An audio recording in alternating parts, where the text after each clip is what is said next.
Alrighty folks, we got another new album review for you today.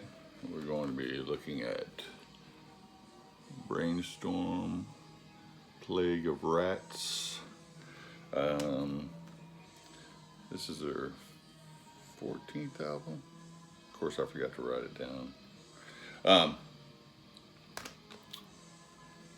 So yeah, after not having any new albums to review for 4 months, we got 2 in 3 days.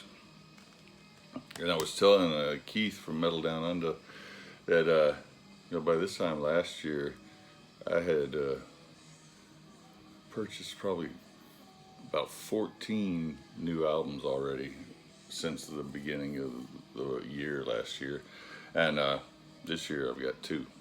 Of course, everybody and their mother released albums last year. But there just doesn't seem to be that much coming out this year. I do have a few more already pre-ordered.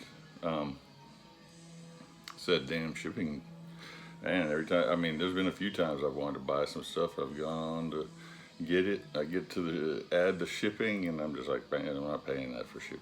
I'm not paying half the album cost, sometimes more than the album cost to ship.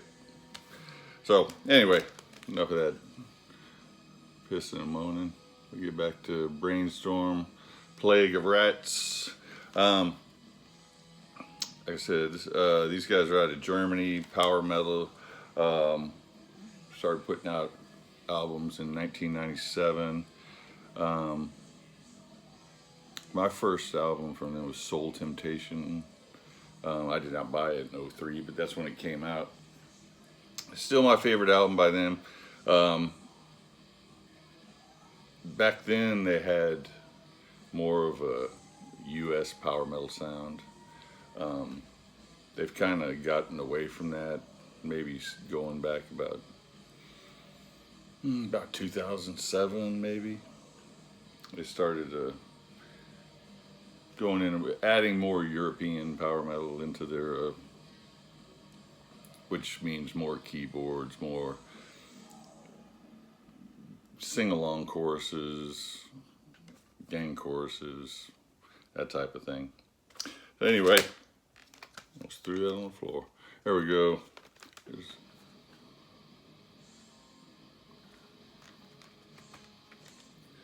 inside there. Some cool artwork.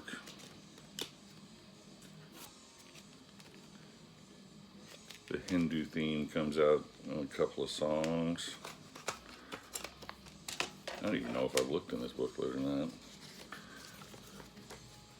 There's the band right there. Lyrics, bunch of lyrics. Nice little booklet. Good quality paper. Nice little design on it. Yeah, just lyrics and that one band shot there.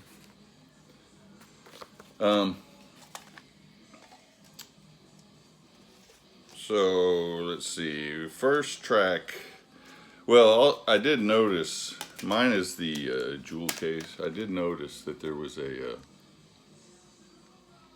digipack that was released. It has 12 tracks on it as opposed to mine, which is 10, but the first track, called Beyond Enemy Lines, is just split into an intro and then Beyond Enemy Lines, making that 2 separate tracks. And then between the 9th and the 10th track on the digipack, there is a cover of a Rick Springfield song, and I've already forgot what the name of it was. Something Youth. I had not heard the name of the song before. I went and listened to the Rick Springfield song, because I mean, I know Rick Springfield from growing up in the 70s and 80s. But I didn't recognize the name of the song. Something Youth.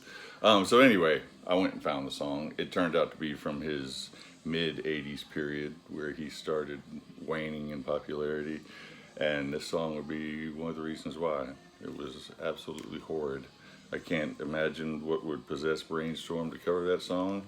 I was afraid to hear what their version sounded like, because the Rick Springfield song was so terrible. I mean, 80s production out the wazoo, was just awful song. I made it about a minute and a half before I had to turn it off. I don't know. Has Rick Springfield got a thing in Germany like David Hasselhoff?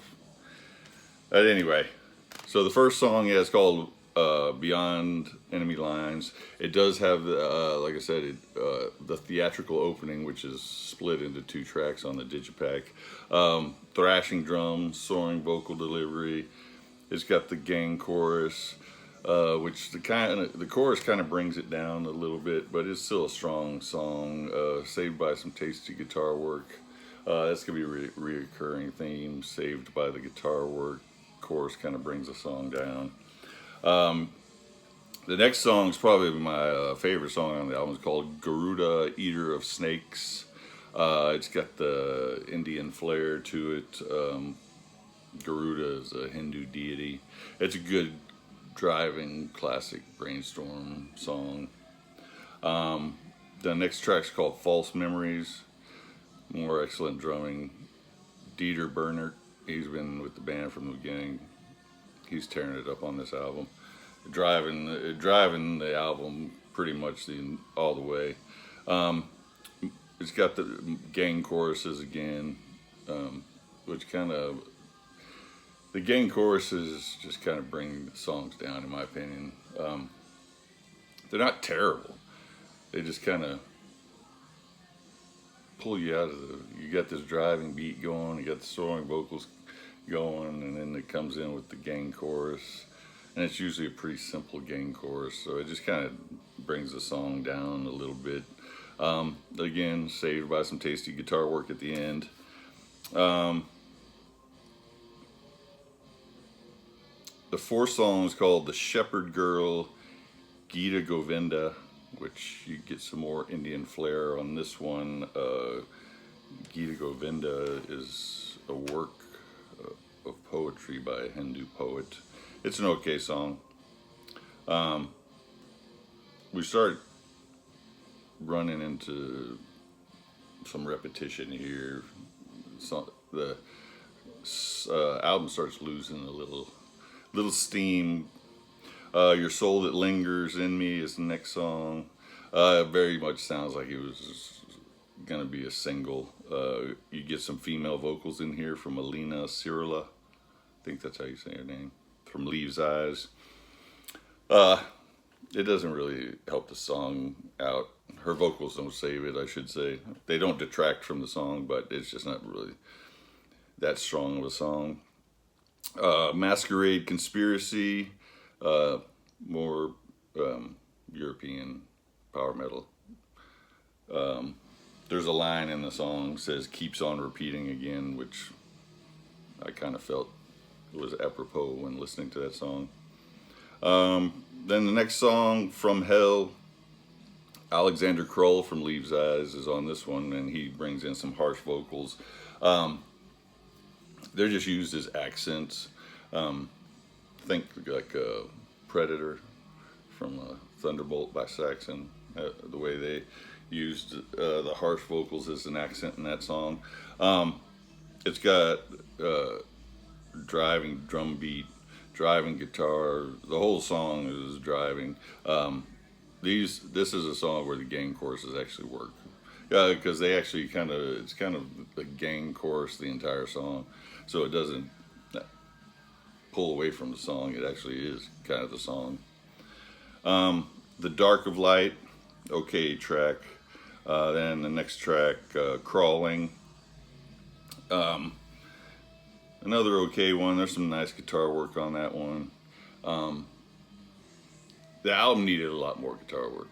There's not a whole lot of guitar in this album. The songs are fairly short. Guitar work usually comes in. Guitar solo usually comes in the second half of the song, and usually doesn't stay around very long. Right when you're like hoping that it goes a little further, it fades out. Usually lasting about a minute at the most. Then the last song on the Jewel case is called Curtains Calling. This is more of a classic. When I say classic, I mean early Brainstorm song.